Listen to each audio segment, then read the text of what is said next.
Sir, ಇವತ್ತು ನಾವು ಪದವಿ ಪೂರ್ವ ಶಿಕ್ಷಣ ಇಲಾಖೆಯ ಉಪನ್ಯಾಸಕರು ಬೀದಿಗೆ ಇಳಿದು ಹೋರಾಟ ಮಾಡುವಂತಹ ಪರಿಸ್ಥಿತಿ ಯಾಕೆ ಬಂದಿದೆ ಅಂತಂದ್ರೆ, ಪ್ರತಿ ಇಲಾಖೆ ಒಳಗಡೆ ಏನ್ ಮಾಡ್ತಾರೆ ಅಂತಂದ್ರೆ ಪ್ರಮೋಷನ್ಸ್ ಅನ್ನ ಕೊಡ್ತಾ ಹೋಗ್ತಾರೆ. ಬಟ್ ನಮ್ಮಲ್ಲಿ ಈಗ ನಮ್ಮನ್ನ ಅಂದ್ರೆ ನಾವು PUC ಫಸ್ಟ್ ಇಯರ್ ಮತ್ತು ಸೆಕೆಂಡ್ ಇಯರ್ ಪಾಠ ಮಾಡುವಂತವ್ರನ್ನ 9th ಮತ್ತು 10th ಪಾಠ ಮಾಡ್ಲಿಕ್ಕೆ ಕಳಿಸ್ತಾ ಇರೋದು ಒಂದು. ನಮ್ಮನ್ನ ಮೊದಲು ನಾವು ಉಪನ್ಯಾಸಕರಾಗಿರುವಂತವ್ರನ್ನ ಶಿಕ್ಷಕರು ಅನ್ನಾಗಿ ಮಾಡ್ಲಿಕ್ಕೆ ಹೊರಟಂತದ್ದು ಬಹಳ ಒಂದು ವಿಪರ್ಯಾಸ. ಅದ್ರ ಜೊತೆಗೆ ನಮ್ಮನ್ನ ನಾವು ಉತ್ತಮವಾಗಿ ಗುಣಾತ್ಮಕವಾದಂತಹ ಒಂದು ಶಿಕ್ಷಣವನ್ನ ನಾವು ಕೊಡ್ತೀವಿ ಅಂತ ನಾವು ಬದ್ಧರಾಗಿದ್ದೀವಿ. ಹಿಂದಿನಿಂದಲೂ ಕರ್ನಾಟಕ ಒಂದು ಗುಣಾತ್ಮಕವಾದಂತಹ ಒಂದು ಶಿಕ್ಷಣಕ್ಕೆ ಬಹಳ ಪ್ರಸಿದ್ಧವಾಗಿದೆ. ಆದ್ರೆ ಈಗ ಏನ್ ಮಾಡ್ತಾ ಇದ್ದಾರೆ ಅಂತಂದ್ರೆ, ನಮ್ಮನ್ನ ನೀವು ಉಪನ್ಯಾಸಕರು ಅಲ್ಲ, ಅದ್ರ ಜೊತೆಗೆ ನೀವು ಶಿಕ್ಷಕರು ಅಂತ ಹೇಳಿ ನಮ್ಮನ್ನ ಪ್ರಾಥಮಿಕ ಶಿಕ್ಷಕರ ಜೊತೆಗೆ ಪ್ರೌಢಶಾಲಾ ಶಿಕ್ಷಕರ ಜೊತೆಗೆ ಆ ರೀತಿ ಒಂದು ಕಾರ್ಯಗಳನ್ನ ಅವರು ಹಚ್ತಾ ಇದ್ದಾರೆ. ಇದು ಕೇವಲ ನಮ್ಮದು 9 ಮತ್ತು 10ನೇ ತರಗತಿಗೆ ನಮ್ಮ ನಿಯೋಜನೆ ಅಂದ್ರೆ ಪಾಠ ಮಾಡ್ಲಿಕ್ಕೆ ಹಚ್ಚಿರೋದು ಹೋರಾಟ ಅಲ್ಲ.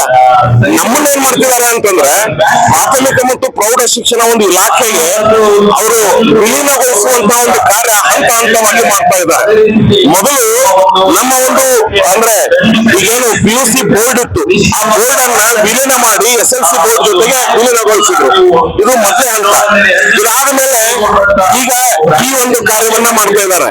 ಅದ್ರ ಜೊತೆಗೆ ನಮ್ಮ ಒಂದು ಈ ಉಸ್ತುವಾರಿ ಅಂದ್ರೆ ನಮ್ಮ ಒಂದು ಪದವಿ ಪೂರ್ವ ಶಿಕ್ಷಣ ಉಸ್ತುವಾರಿ ಮುಂಚೆ ಒಂದು ರಾಜ್ಯ ಮಟ್ಟದಲ್ಲಿ ಇತ್ತು. ಈಗ ಅದನ್ನ ಜಿಲ್ಲಾ ಪಂಚಾಯತ್ ಒಂದು ಕಾರ್ಯನಿರ್ವಾಹಕರಿಗೆ, ಮುಖ್ಯ ಕಾರ್ಯನಿರ್ವಾಹಕರಿಗೆ ಆ ಒಂದು ಉಸ್ತುವಾರಿಯನ್ನ ವಹಿಸಿಕೊಡುವಂತದ್ದು ಆಗ್ತಾ ಇದೆ. ಅದ್ರ ಜೊತೆಗೆ ಈಗೇನು ಪ್ರಾಥಮಿಕ ಮತ್ತು ಪ್ರೌಢ ಹಂತದಲ್ಲಿ ಲೆಸನ್ ಬೇಸ್ಡ್ ಅಸೆಸ್ಮೆಂಟ್ ಅಂತ ಏನು ಒಂದು ಇದಾವೆ, ಅದನ್ನೂ ಸಹ ನೀವು ಒಂದು ಪದವಿ ಪೂರ್ವ ಶಿಕ್ಷಣ ಹಂತದಲ್ಲಿ ಮಾಡಬೇಕು ಅಂತ ಹೇಳ್ತಾ ಇದ್ದಾರೆ. ನಾವು ಮಾಡೋಣ, ಅದು ತೊಂದರೆ ಏನಿಲ್ಲ. ಆದ್ರೆ ನಮ್ಮ ಒಂದು ತರಗತಿಗಳಲ್ಲಿ ಒಂದು ಕ್ಲಾಸಲ್ಲಿ ನಾವು 80ರಿಂದ 120 ವಿದ್ಯಾರ್ಥಿಗಳು ಇರ್ತಾರೆ. 80ರಿಂದ 120 ವಿದ್ಯಾರ್ಥಿಗಳಿದ್ದಾಗ ನಾವು ಈ ಲೆಸನ್ ಬೇಸ್ಡ್ ಅಸೆಸ್ಮೆಂಟ್ ಇವುಗಳನ್ನೆಲ್ಲ ಮಾಡ್ಲಿಕ್ಕೆ ಆಗೋದಿಲ್ಲ. ಇದು ಒಂದು. ನಾವು ಅದಕ್ಕೆ ನಮ್ಮ ಒಂದು ಬೇಡಿಕೆ ಏನಿದೆ, ಈಗ ಏನೊಂದು ರೇಷಿಯೋ ಅಂದ್ರೆ 3:20:1 ಅಂತಿದೆ. ಅಂದ್ರೆ ನಮ್ಮ ಒಂದು ನಾವು ಒಂದು ವಿಷಯವನ್ನು ಬೋಧನೆ ಮಾಡ್ಲಿಕ್ಕೆ 320 ವಿದ್ಯಾರ್ಥಿಗಳಿಗೆ ಒಬ್ಬ ಉಪನ್ಯಾಸಕ ಅನ್ನುವಂಥದ್ದಿದೆ. ಅದನ್ನ ಮೊದಲು ಕಡಿಮೆ ಮಾಡಿ, ಅಂದ್ರೆ ಅದನ್ನ 1:160:1 ಮಾಡಿ, ಅಂದ್ರೆ 50 ಅಥವಾ 44 ಕ್ಲಾಸ್ಗಳನ್ನ ಮಾಡಿದ್ರೆ ನಾವು ಇನ್ನೂ ಗುಣಾತ್ಮಕವಾಗಿ ಒಂದು ಬೋಧನೆಯನ್ನ ಮಾಡ್ಲಿಕ್ಕೆ, ಶಿಕ್ಷಣವನ್ನ ಕೊಡ್ಲಿಕ್ಕೆ ಸಾಧ್ಯ ಆಗ್ತದೆ ಅನ್ನುವಂತ ಒಂದು ಈ ಒಂದು ಬೇಡಿಕೆ.